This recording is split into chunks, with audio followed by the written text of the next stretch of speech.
Hay momentos en la vida en los que todo parece haberse oscurecido. Momentos en los que la tierra que conocíamos deja de dar fruto. Momentos en los que las decisiones, las crisis externas o el simple paso del tiempo nos colocan en un lugar que nunca planeamos habitar. Así comienza el libro de Ruth, en una época marcada por la inestabilidad, en los días en que gobernaban los jueces en Israel, un tiempo sin reyes, sin orden claro y con constantes altibajos espirituales y económicos. Era una era de transición, de sequías, de conflictos y de decisiones difíciles. Belén, cuyo nombre significa casa de pan, se había quedado sin pan. La ironía es profunda. La tierra que debía alimentar estaba vacía. Y cuando la provisión se seca, el corazón humano busca salidas. Elimelec, junto a su esposa Noemí y sus 2 hijos, decide salir de Belén rumbo a Moab. Moab era una tierra extranjera, con costumbres distintas, con dioses ajenos al Dios de Israel. No era un viaje turístico, era un intento de sobrevivir. Pero lejos de su tierra, Elimelec muere. Tiempo después también mueren sus 2 hijos. Noemí queda sola. 3 viudas. 3 mujeres sin protección social, sin herencia y sin sustento. Ruth aparece aquí, no como protagonista triunfante, sino como una mujer quebrantada por la pérdida. Extranjera, moabita, sin derechos en Israel, sin garantías de futuro. Y aún así, cuando Noemí decide regresar a Belén al escuchar que Dios había visitado nuevamente a su pueblo con pan, Ruth toma una decisión que cambiará su historia. No se va, no huye, no se protege a sí misma. Tu pueblo será mi pueblo, y tu Dios será mi Dios. No es solo una frase emotiva, es un acto de fe, es una renuncia, es una entrega total en medio de la incertidumbre. Ruth no sabía lo que vendría, solo sabía en quién estaba confiando. El regreso a Belén no fue celebrado, no fue un retorno glorioso, fue silencioso, fue humilde, fue marcado por el dolor acumulado de los años. Noemí incluso pide que ya no la llamen Noemí, que significa placentera, sino Mara, amarga, porque cuando la pérdida se acumula, el corazón se cansa de fingir fortaleza. Ruth llega como extranjera a una tierra que no era la suya. Una joven viuda caminando junto a una mujer mayor, también viuda, sin recursos, sin influencia y sin protección. En ese contexto, Ruth hace lo único que puede hacer. Sale a recoger espigas detrás de los segadores. Era un derecho permitido por la ley para los pobres y los extranjeros. No era abundancia, era subsistencia. Y aquí ocurre algo que parece pequeño, pero es profundamente espiritual. Ruth llega al campo de Booz. El texto bíblico dice que casualmente llegó allí, pero no existen las casualidades cuando Dios gobierna los tiempos. Booz era un hombre influyente, un pariente cercano de Elimelec, un hombre respetado, temeroso de Dios, atento al corazón de los demás. Cuando Booz ve a Ruth, no solo observa a una trabajadora, pregunta por ella, se interesa por su historia, reconoce su fidelidad, le ofrece protección. Aquí vemos un principio espiritual poderoso. Dios prospera y redime, pero primero cubre. Antes de levantar, protege. Antes de restaurar, afirma.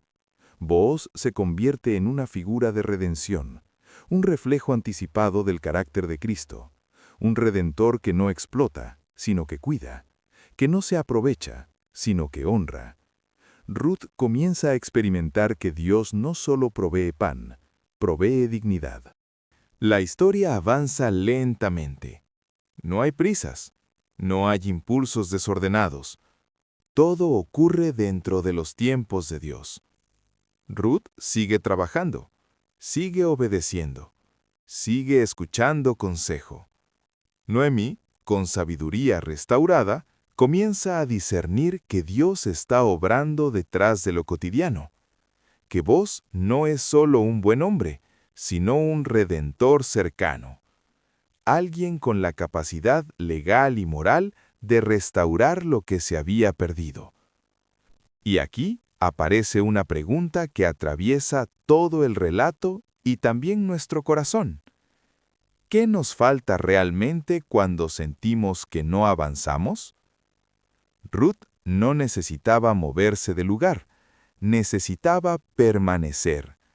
No necesitaba forzar resultados, necesitaba confiar.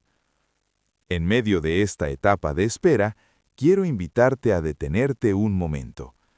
No para responder con rapidez, sino para mirar tu corazón con sinceridad. ¿Qué te está enseñando Dios en este tiempo de espera? ¿Qué está formando en ti mientras las respuestas no llegan? Si lo deseas, puedes escribir en los comentarios una reflexión personal, tal vez una oración sencilla, tal vez una esperanza que aún no ves cumplida. Que sea un acto de fe, no una obligación. Dios escucha los corazones que confían incluso cuando no entienden. Ruth aprende a descansar en el proceso. Y en ese descanso, Dios se prepara a actuar. El momento de la redención llega en el tiempo correcto, no antes, no después. Boaz asume su papel como redentor conforme a la ley, con respeto, con orden, con integridad. Ruth es restaurada públicamente, no solo como mujer, sino como parte de una familia. Recibe nombre, recibe lugar, recibe futuro. Dios no solo cambia su situación económica, cambia su historia completa. Ruth, la extranjera, se convierte en madre.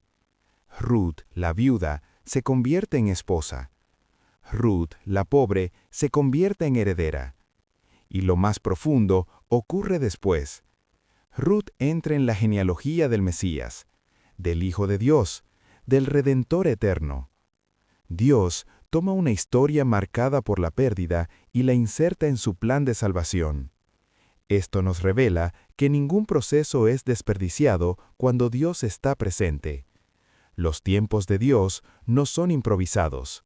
Son perfectos, son completos, son redentores.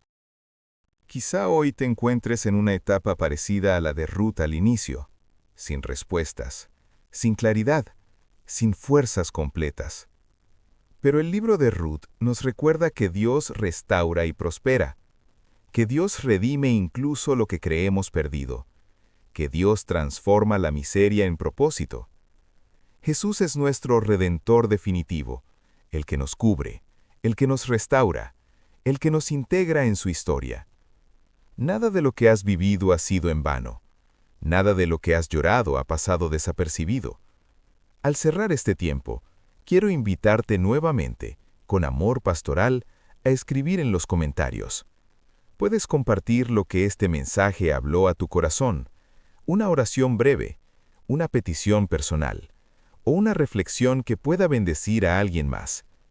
Que este espacio sea un lugar de consuelo y esperanza, y que, como Ruth, aprendamos a confiar en que Dios sigue obrando, aun cuando no lo vemos.